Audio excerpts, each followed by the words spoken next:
Vamos a dar una vuelta por el mundo y comenzamos tratando de explicar por qué los tanques occidentales son tan importantes para Ucrania. Este martes se cumplieron ya 11 meses de la invasión rusa a ese país y el gobierno de Alemania confirmó que va a enviar 14 tanques del tipo Leopard 2 y va a autorizar que otros países como Finlandia o Polonia también lo hagan. Por su lado, Estados Unidos estaría listo para enviar sus tanques Abrams, una petición que el presidente Zelensky ha estado elevando desde el inicio de la guerra. ¿Por qué estas potencias occidentales se habían resistido a enviar estos vehículos blindados a Kiev? ¿Qué represalias podría tomar Rusia? Todo eso lo vamos a conversar con Alberto Rojas, director del Observatorio de Asuntos Internacionales de la Universidad Finisterra. ¿Cómo estás, Alberto? Buenos días. Hola, Ivana, ¿qué tal? ¿Cómo te va? Muy bien, tengo muchas preguntas. Empecemos por una que ya adelantaba. ¿Por qué estos tanques son tan importantes para Ucrania? Básicamente porque los tanques ucranianos al inicio del conflicto eran tanques de origen soviético, son muy antiguos, similares hasta cierto punto a los que está usando Rusia desde el 24 de febrero del año pasado.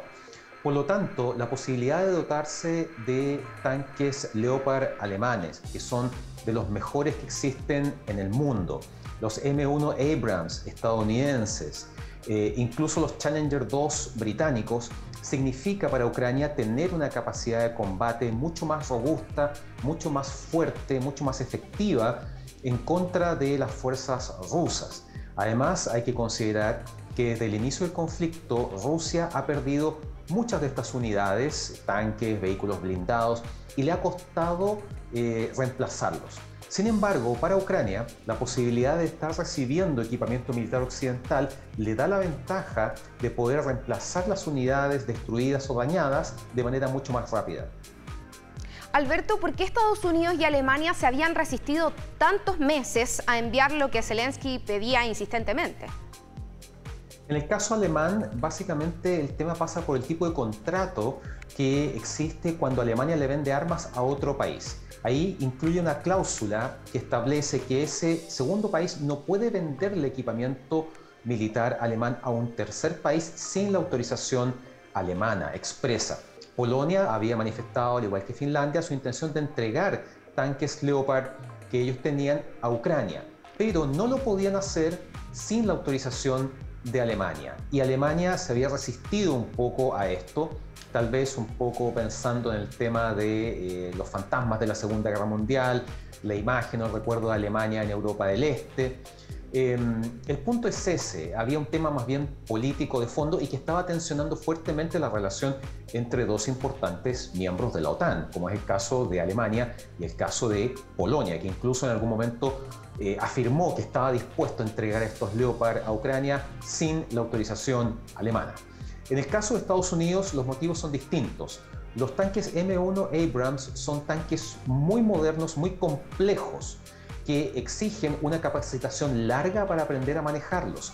Tienen un mantenimiento caro y además usan un tipo de combustible que no es diésel, a diferencia de los Leopard alemanes o los Challenger británicos, lo cual puede hacer un poco más complejo, más difícil mantenerlos en funcionamiento por parte de las fuerzas ucranianas. ¿Qué cambia ahora que hace que estos dos países digan, ok, vamos a entregarlos en este momento? ¿Cómo está el escenario de la guerra para poder tomar esta decisión?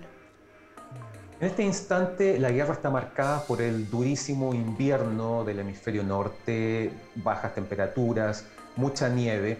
Hemos visto que Rusia en las últimas semanas se ha enfocado en una estrategia de uso de misiles y de drones con explosivos, ¿verdad?, para atacar blancos ucranianos, blancos civiles, centrales eléctricas, precisamente para privar de electricidad, energía y calor a la población civil ucraniana.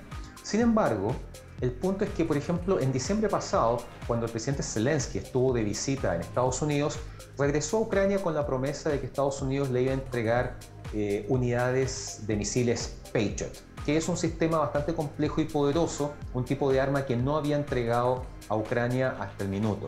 Ahora se suman los tanques, que es subir un par de escalones más el nivel de complejidad y calidad del equipamiento militar que está entregando. Rusia, en el fondo, está viendo que estas armas más modernas, más poderosas, van a llegar a Ucrania en el mediano plazo. Sabemos que se necesitan un par de meses para capacitar a las fuerzas militares ucranianas en el funcionamiento de estos equipos. Y por lo tanto, Rusia, a pesar de las malas condiciones climáticas, ciertamente están acostumbrados a ellas, pero es muy distinto librar una ofensiva en esas condiciones que a lo mejor haber esperado el inicio de la primavera. Entonces, en la medida que Rusia quiere aprovechar este tiempo antes de que lleguen estas armas, obviamente la guerra entra en otra velocidad y por lo tanto vemos que la entrega de estos tanques puede generar un cambio en el ritmo del conflicto. Hace poco vimos un artículo, una columna del ex primer ministro Boris Johnson publicada en la prensa británica, en la cual llamaba a los países occidentales a entregar todas las armas necesarias a Ucrania para terminar la guerra durante 2023. La entrega de estos tanques va en esa línea y abre una puerta que podría ser muy significativa, y es que si Occidente ya está dispuesto a entregar estos tanques, el día de mañana, más adelante, podría estar dispuesto a entregar aviones de combate. Claro. Y ahí claramente la guerra cambia de manera radical. Sí. Alberto, tú lo mencionabas de manera rápida, pero profundicemos. Rusia ya advirtió a los países occidentales que el suministro de estos tanques va a marcar una escalada extremadamente peligrosa en este conflicto. Es más, hace solo un par de horas dijeron que los tanques occidentales, y cito de manera literal, arderán si son entregados a Ucrania. ¿Tiene sustento esta amenaza? Rusia ha jugado con el tema de las amenazas desde el primer día de la invasión a Ucrania. Lo hemos visto cuando habló de llegar a Kiev, de poner al presidente Zelensky, instalar un gobierno prorruso. Lo vimos cuando planteaba la posibilidad del uso de armas nucleares tácticas en el campo de batalla. Y hasta el minuto, Rusia no ha cumplido ninguna de esas promesas o de esos objetivos. Sin duda, Rusia no puede decir otra cosa salvo que efectivamente van a tener la capacidad de destruir estos tanques, esta nueva fuerza militar que va a recibir Ucrania. Pero Rusia también está consciente de que en el fondo este es un equipamiento moderno, es un equipamiento con estándares OTAN. Ciertamente el número aquí, el factor cuantitativo va a ser muy importante. 14 tanques, 20 tanques no van a ser necesariamente la diferencia, pero si este flujo de entrega de tanques occidentales se mantiene en el tiempo y el volumen aumenta, sin duda que Rusia podría verse bastante complicada, y eso podría llevar a Putin a tomar decisiones que hasta el minuto no ha tomado. Vimos, por ejemplo, el año pasado el llamado a reclutar a 300.000 efectivos nuevos para desplegar en Ucrania. Tal vez estemos viendo otro proceso de reclutamiento, el despliegue de otro tipo de armas. Eso va a depender de la respuesta que Rusia estime necesaria para enfrentar este nuevo escenario en Ucrania. Muchas gracias, Alberto Rojas, por acompañarnos en esta explicación de por qué los tanques occidentales son tan urgentes para Ucrania. Probablemente vamos a volver a hablar de este tema en una próxima oportunidad. Muchas gracias. Gracias a ti, Ivana. Nos vemos. Nos vemos.